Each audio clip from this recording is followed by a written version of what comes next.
Shalom Aleichem, on est dans Shara Tshuva, dans Ochot Tzadikim. Alors déjà, le Rav nous a parlé ici, comment un homme, lui, qu'il a fauté, comment il doit faire Tshuva. Et comme de nos jours, déjà à l'époque du Rav, ça fait déjà 1000 ans en arrière, il nous dit qu'un homme qui a fauté, et puisque maintenant la génération, elle est très très très bas, alors c'est sûr qu'il ne va pas commencer à faire des jeûnes sur des jeûnes ou de faire sur lui des yissourim, des souffrances sur lui pour essayer de réparer les fautes. Mais par contre, qu'est-ce qu'il peut faire? Si maintenant il étudiait une daf de Gemara, qu'il étudie 2 daf de Gemara, il faisait 1 heure, qu'il fait 2 heures, ça c'est la tchouva plus de nos jours que la tchouva comme il faisait avant. Il faisait des yissourim, des souffrances. Que selon le Harizal par exemple, il y a des tikkunim que vraiment, il faut faire très attention de ne pas commencer à utiliser cela. Parce que qu'est-ce qu'il a parlé de Harizal? C'est un homme qu'il est, par exemple, ignorant. Et même si maintenant un homme qu'il est ignorant, quand même, aujourd'hui, on n'a pas le droit de commencer à s'amuser parce qu'on ne sait pas qui on est. On ne sait pas d'où on vient. Parce qu'un homme que lui, qui commence à s'amuser, à faire des réparations sur lui-même, il a lu un livre, comme maintenant le livre, le Rav va nous dire, il va lire maintenant des passages, et il va commencer à faire à la lettre. Ça c'est sûr qu'il faut savoir clair. Tous les Mekoubalim aujourd'hui, ils disent, ça c'est le Sera qui pousse le bonhomme à étudier ces livres-là, pour qu'il fait ainsi, et là, puisqu'il a commencé la guerre, alors là, le côté du Yetzirara, il vient et il riposte. Et il fait la guerre contre lui. Et c'est sûr que contre le Yetzirara, c'est presque impossible. Impossible. On ne s'amuse pas avec. Même que maintenant, on va essayer de comprendre qu'est-ce qu'il nous dit le Rav. 1000 ans en arrière, quand même, de nos jours, il ne faut pas commencer à toucher au feu. Même, voilà, quand il me dit, voilà, c'est écrit, quoi, c'est écrit noir sur blanc. Le Rav, qu'est-ce qu'il nous dit? Il faut y aller s'isoler. Faire très attention. Comme un enfant, lui, quand il est né, même on va lui dire qu'un enfant, voilà, il commence à courir déjà dès qu'il est né. L'enfant, quand beaucoup nous fait montrer, on est encore bébé, on a besoin encore de la sucette, du biberon, on a besoin que papa il nous tienne sur les bras, il nous caresse, maman aussi, il nous chante des chansons. On a besoin de tout cela quand on fait tchouva, on s'approche vers Akadosh Baruch Hu, on a besoin de tout cela. Impossible que non qu'il a 10 ans d'études de la Torah, qui va commencer à s'apprendre, parce que maintenant il commence à faire la guerre contre les Yetzirara. Et la guerre, c'est sûr qu'un homme, il va perdre la guerre. Parce que le Yetzirara, lui, il est de feu. Et nous, on est Bassavadam, on est de chair et d'os. Alors maintenant, il nous dit le Rav, Vitrar la sot kol mitzvah ou mitzvah kema amara. Maintenant, Baruch Hashem, tu fais tchouva, il faut que tu fais la mitzvah comme elle était dit, comme elle est écrite. Vitrar les akot tarabim, comment c'est magnifique, ça, il nous dit le Rav. Vitrar, il va faire plus de zikouy arabim. Vas-y, zikouy arabim. De publier la Torah vers Am Israël. Il ne sait pas qu'est-ce que ça veut dire Torah, enseigne-lui. Donne-lui, voilà, il y a un chiour. Viens à un chiour là maintenant ici, Baruch Hashem. Ou par exemple, vous vous trouvez dans un endroit, il n'y a personne. Emmenez un Rav. Même le Rav, il dit, écoute, je ne suis pas libre, je suis pris. Dites le Rav, écoute, on va te payer. Je lui ai dit quoi, on va payer un Rav, pourquoi il fait les Shem Shamaim, pourquoi il ne fait pas les Shem Shamaim? Ils disent comme ça. Un Rav, il doit faire les Shem Shamaim. Comme ça les gens ils croient, c'est faux. Le Rav lui aussi il a une famille, il a étudié, il étudie des années. Pourquoi il étudie? Il étudie parce qu'il veut étudier, parce qu'il doit étudier, etc. Mais non, il faut maintenant le soutenir comme ça, il peut donner à manger à sa femme et à ses enfants. Alors quoi, si je le paye, il se libère? Non, parce qu'il a une obligation ailleurs. Alors il va dire ailleurs, écoutez, on va payer ailleurs, et maintenant je vais te laisser. Il y a une obligation là-bas, et là-bas on le paye. Alors lui, il va dire, écoutez, je vais laisser cet endroit-là maintenant. Je vais aller là-bas parce qu'ils ont besoin de moi. C'est pas l'argent qui fait bouger l'homme. C'est lui, il est censé de tenir une famille. C'est vrai ou non? Il est censé donner à manger à sa femme et ses enfants. C'est vrai? La Torah, mais même que à l'époque du Midbar, du désert, le man il descendait. Mais c'est ça le chèque à la fin du mois. Comment on fait? Comment ils font les rabbins maintenant? Comment ils tiennent? On va pas me dire maintenant qu'ils vont commencer à chercher avec l'argent, mais pour dire, si maintenant on voit que dans une communauté il n'y a pas de rabbin, oui, c'est une mitzvah énorme. Il faut séparer les choses. C'est ça le problème aux yeux des gens. Les gens, ils ne voient pas clair. Qu'est-ce qu'ils voient les gens? Voilà, les rabbins, c'est l'argent. Il ne faut pas oublier. Lui, il a étudié. Et quand il a étudié pendant la misère maintenant. Et aussi, quand il vient chez un rabbin, il demande des conseils. Est-ce qu'il paye à côté? Combien de fois on voit des rabbanim, des grands? Regardez chez le Rav Elbaz. Personne vient et il paye quand il prend un conseil du Rav. Personne. Même quand il va dans une Brit Mila, il ne demande même pas un centime. Même si on lui donne, il dit, je ne veux pas que tu me donnes rien du tout. Tu veux donner, tu donnes à l'Yeshiva si tu veux. Moi, je ne veux pas recevoir parce que moi, je veux faire la mitzvah. Alors maintenant, le bonhomme, lui, il veut payer maintenant la Yeshiva. Qui paye? C'est lui son mérite. Lui, c'est ses srouillottes. Mais il ne faut pas voir les choses. C'est ça le problème. C'est ça le problème entre les gens. Comment ils voient les choses? Ils voient que voilà, les rabbanim, ils doivent faire les Shem Shamaim. Mais comment ils vont manger aussi? Regardez dans Pirkei Avot, vous lisez Pirkei Avot, Perek Shishi. Le dernier Perek, on va le lire maintenant. Il y en a qui ont ce Shabbat déjà, ils l'ont lu Pirkei Avot. Ils ont demandé à Rabbi Haïda Mendoza, il dit, Kvodara, viens chez nous, je te donne de l'argent, tombe tout ce que tu veux. Qu'est-ce qu'il a dit, le Rav? Il a répondu, il a dit, même si tu me donnes des milliers, je ne viens pas, je ne laisse pas un endroit que j'étudie la Torah. Je vais aller à ton endroit qu'il y a là-bas, je peux pas être. Même que je vais faire Zikoué Arabim, même que maintenant je vais publier la Torah, quand même, jusqu'à tel point. Le Rav ne veut pas quitter un endroit qu'il étudie la Torah. La Torah, on n'achète pas avec l'argent. Mais maintenant, ils n'ont pas de Rav. C'est une question, comment ils vont faire? C'est bien hein, de lui dire, Kvodara, tiens, on te paye, tu viens nous enseigner, maintenant tu dois venir avec toute ta famille. Toute ta famille, maintenant, il faut maintenant lui donner à manger. Le Rav, il va laisser un endroit où on le paye là-bas, il va venir dans un autre endroit. Comment il va manger? Comment il va soutenir sa famille, etc. Comment il va faire? Il faut leur donner à manger. On a une obligation de trouver un Rav et de le donner à manger à lui et à ses enfants pour que lui il nous enseigne, il nous met dans le chemin qui est droit. Le chemin d'Akadosh Baruch Hu. On a une obligation. Et c'est pas comme les gens qui croient. Les rabbanim, c'est le Shem Shamaim. Pourquoi un docteur, c'est les Shem Shamaim? Lui, le docteur, il a travaillé, il a étudié. Le Rav aussi, il a étudié. C'est ça le problème. Le problème, c'est dans la tête des gens. Des années, 20 ans, 50 ans, 100 ans en arrière. Au rabbanim, il donnait de l'argent de côté comme ça. Quand il venait le Rav, il faisait la shrita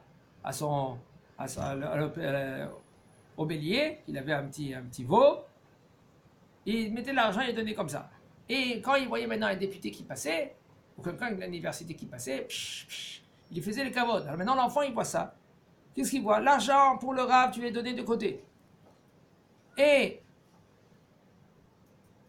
pour celui-là qui est le député, tu vas lui donner tu vas le payer comme il faut.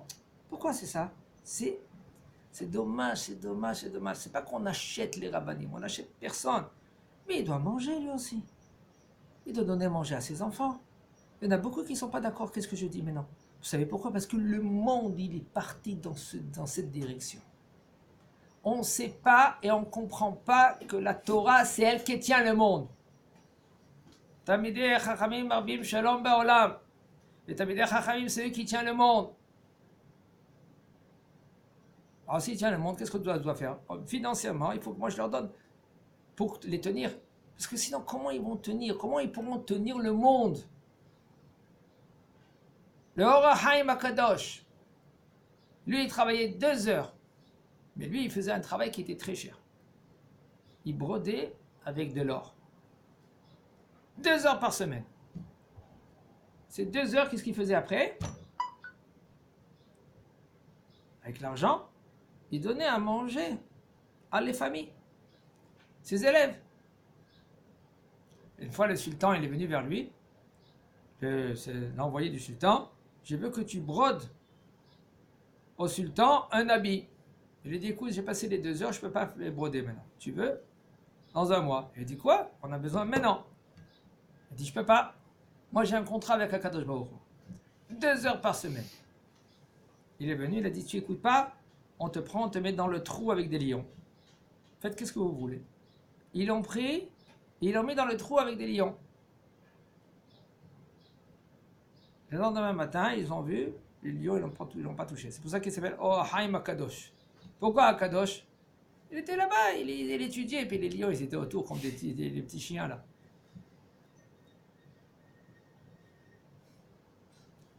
Plus que 2 heures, il ne sait pas. Maintenant, on doit étudier. Maintenant, nous, on a le srout de tenir les chachamim. Maintenant, les Sarah, qu'est-ce qu'il fait? Il dit à la personne, qu'ils vont travailler. Mais tu n'as pas compris encore. C'est lui qui te tient, c'est lui qui te supporte, c'est lui grâce à lui qu'il étudie, il y a moins de guerre. On le lit. Pourquoi tu le lis? Si tu ne le crois pas, tu mens. C'est un mensonge, c'est un shaker, tu sors de ta bouche. Tamidei Harim, tu le dis tous les jours dans la tfila. On le dit tous les jours. On ment, c'est comme un mensonge de notre bouche, il sort. Parce que tu ne le crois pas.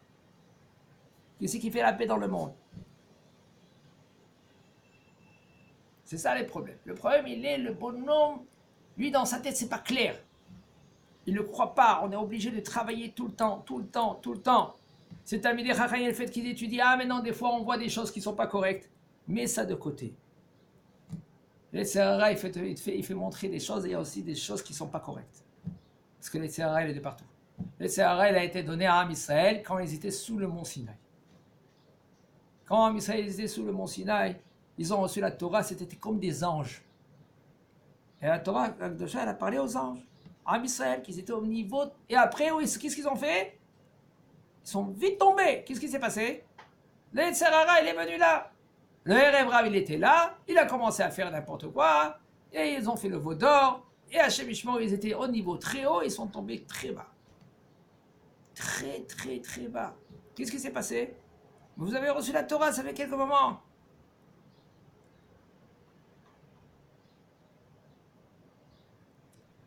Alors le Yetzer Hara, il est de partout. Il est même chez les barbus.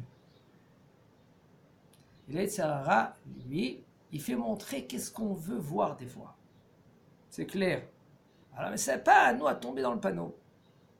Mais non, si on a un mérite, si on veut le mériter, tenir les chachamim, là, je peux te prendre de dire, voilà, gros d'arabe, Baruch Hashem, tu es compétent, tu peux nous enseigner la Torah, viens habiter à côté de chez nous, on te loue une maison, on te donne à manger, un salaire, viens nous enseigner la Torah.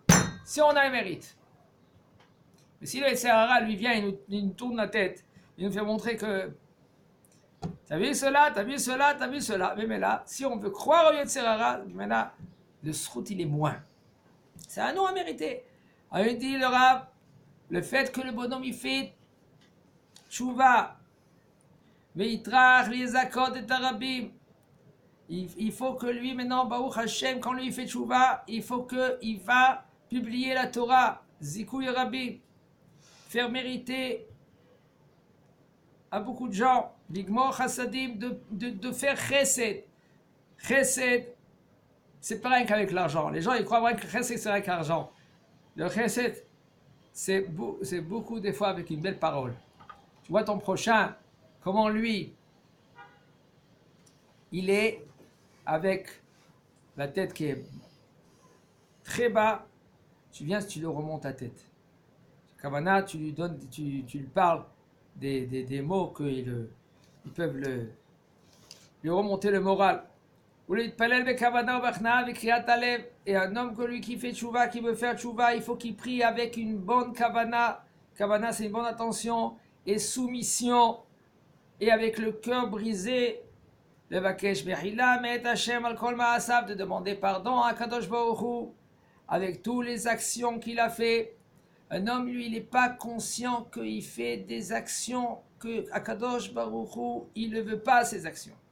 Combien de fois des gens, ils font des fautes, ils remarquent même pas que c'est des fautes. C'est encore, je parle au niveau aussi de Ben Adam, le Haviro, entre lui et son prochain. Entre lui et son prochain, des fois, le bonhomme, lui, se permet des choses. Même que c'est écrit dans la Torah, il prend les mots de la Torah et puis il les applique où il veut. S'il ne vient pas vers le Rav, il lui dit que Rav, j'ai raison, comment je me comporte, c'est presque 100% que le bonhomme, il a trébuché. Même quand c'est écrit dans le Shulchan Aruch, un homme qui parle au milieu de la Hazara, voilà la Tfila, Amida, il y a la Amida, et voici que dans la Amida, dans la Hazara, il y a quelqu'un qui parle. C'est écrit dans Shulchan Aruch, Goharibo, on doit le gronder. Si on prend les mots de Shulchan Aruch, de Rabbi Yosef Karo 500 ans en arrière, et on les applique comme c'est écrit, on l'a fait honte, le bonhomme, peut-être même aussi, peut-être on l'a tué. Mais si maintenant on écoute les rabbanim, comme Rabbi Yitzhak Yosef, il nous a dit clair, ça ne veut pas dire maintenant que tu vas le gronder devant tout le monde. Tu le prends de côté, tu dis, mon frère, écoute, on est au milieu de la Chazara. Tu n'as pas le droit de parler au milieu de la Chazara. On fait ça pendant la Chazara, c'est permis. Après la Chazara, tu le mets de côté, tu l'emmènes de côté, tu dis, mon frère, excuse-moi, c'est pas comme ça. Arrête.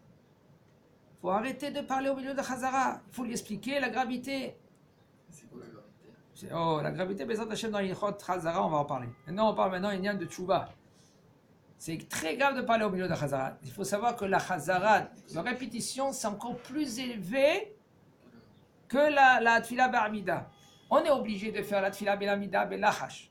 Parce qu'on a rendez-vous avec Akadosh Baruch Hu. On est devant Akadosh Baruch Hu. Là, il faut savoir comment se comporter dans la Hamida. C'est pas le bonhomme, excusez-moi, mais là, comment des fois, dans la Hamida, il reçoit un coup de fil, et au milieu de la Hamida, Hashimenu Avinu Doratera, Kamenu Mankenu Lavoratera, et il dit à son prochain qu'il est au téléphone, Hashem Irachem, tu as oublié que Kadosh Baruch Hu est devant toi? Oui, on a oublié que Kadosh Baruch Hu est devant nous. Et c'est pour ça là qu'on se comporte comme on se comporte. Beaucoup, des fois, on est à l'erreur. Alors doucement, avant qu'on prie, qu'est-ce qu'on fait? On éteint le portable. Même au vibreur, il y en a qui ne font le vibreur, c'est sûr qu'au milieu de la tfila, quand ça vibre, dans la tête, déjà on a la tête où? Qui sait qu'il a vibré ici? Combien de fois? Et c'est dommage. 4, 5, 6 minutes, on a un rendez-vous avec Akadosh Baruch Hu. Comment Akadosh Baruch Hu, il fait chesed, il a la bonté avec nous, 3 fois par jour, même les femmes. Une femme que maintenant elle a des enfants, elle doit s'occuper de la maison et des enfants. Alors Chachamim, ils l'ont dispensé, ils ont dit qu'elle est obligée de faire au moins une. Ou le matin, ou l'après-midi, ou le soir. Veimna atzmo, un homme qui fait tchouva, il faut que imna atzmo misrok betiyulim, ou dvarim etelim, ou lishma hiddushe haolam. Il faut que lui qui diminue de faire des promenades. Il faut savoir, entre parenthèses, tout le temps je le dis, ça c'est pas... On ne parle pas de quelqu'un que lui qui vient de, comme nous de nos jours, qu'on vient de l'extrême. Un homme, il ne veut pas commencer à s'empêcher de faire des promenades si maintenant ses enfants et sa femme, ils ont besoin. Et même lui, s'il a besoin. Si maintenant lui, il a besoin de s'aérer un peu parce qu'il est dans le stress, c'est une mitzvah qui va dans les promenades. Il faut savoir comment prendre tout en considération. De parler avec son rave, que le rave, il gère avec lui. Un rave, on parle d'un rave compétent, avec qui il voit avec les visions positives. Et c'est pas que à chaque chose, il voit le côté négatif. Tout ça, c'est à gérer avec un Rav qui est conscient avec la génération. וכן יימנע מכל דבר וישאר בעצמו בשיעור מכוון איזה דבר יוכל לעשות מה יוכל לסבול עם עסק הלימוד והתורה והמצוות. Qu'est-ce qu'il doit faire? Il dit le Rav. Il faut qu'il regarde en général dans sa vie qu'est-ce qu'il peut supporter, qu'est-ce qu'il ne peut pas supporter. Qu'est-ce qu'il peut supporter alors de diminuer de plaisir, de désir. Et qu'est-ce qu'il ne peut pas supporter? Okay. Alors là, qu'est-ce qu'il faut mettre? Il faut qu'il mette de côté. Okay. Il faut qu'il étudie un peu. Il faut savoir d'étudier le plus de Torah qu'il peut, doucement, à son rythme. Et c'est conseillé que quelqu'un qui n'est pas marié, en premier, avant le mariage, de se corriger, de se mettre dans le chemin de la Torah. Avant qu'on se marie, c'est conseillé, homme ou femme. Il n'y a pas de différence entre homme et femme dans la tchouva. Chacun qui doit faire tchouva, de se prendre en main, de savoir où il était pas correct, de lâcher les côtés qui n'étaient pas corrects, toutes les actions qui n'étaient pas correctes, de rentrer dans le chemin de la tchouva avec un Rav compétent, Bezat Hashem, on va arriver. On va arriver. Qu'est-ce qu'on cherche? On cherche le plus et plus d'être plus proche d'Akadosh Baruch Hu. Comme il est David Amelech, Alav Shalom. Bientôt, c'est la Elula de David Amelech, Shavuot. En li ela kirvat Hashem. J'ai dans ma vie, j'ai rien qu'une chose. Quoi? Le fait que je suis proche d'Akadosh Baruch Hu. Et tous les avérotes que le bonhomme il a fait, tous les bêtises, toutes les mauvaises pensées, toutes les actions, tout, ça l'empêche le fait qu'il est proche d'Akadosh Baruch Hu. Alors qu'est-ce qu'il faut faire? Il faut nettoyer. Comment on nettoie? De nos jours, c'est avec les Torah, avec la Simcha, avec Tfila, de nos jours plus de Tfila. Il faut savoir comment on est mis de palais aussi, comment on doit prier. Les autres Hashem Akadosh Baruch Hu, il va nous aider. Yaratzon.